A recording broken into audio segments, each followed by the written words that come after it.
कोई भेदभाव नहीं है, न धर्म के आधार पर, न जाति के आधार पर, न उम्र के आधार पर, न भूभाग के आधार पर। देश के प्रधानमंत्री अमेरिका में कहते हैं कि डिस्क्रिमिनेशन नहीं होता है, तो फिर मणिपुर में 300 चर्चेस को जला दिया गया।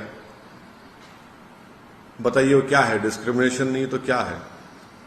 मणिपुर में एक डीजीपी जो क्रिश्चियन कम्युनिटी के थे, ट्राइबल थे, उनको आप हटा दिए। वो डिस्क्रिमिनेशन नहीं है तो क्या है? बताइए आप।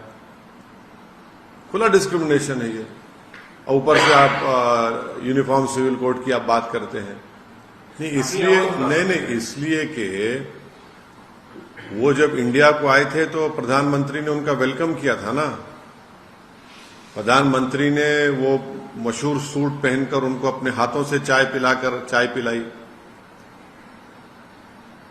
प्रधानमंत्री ने बड़ी तारीफ की उनकी। कई हमने जॉइंट स्टेटमेंट या एग्रीमेंट्स हमने साइन किए। अब जब एक यूएस का एक्स प्रेसिडेंट भारत के ताल्लुक से ये कह रहा है तो फिर उस पर तो सरकार को सोचना चाहिए। और फिर प्रधानमंत्री जब डिस्क्रिमिनेशन नहीं होता की बात कर रहे हैं, फिर मणिपुर में क्या हो रहा है?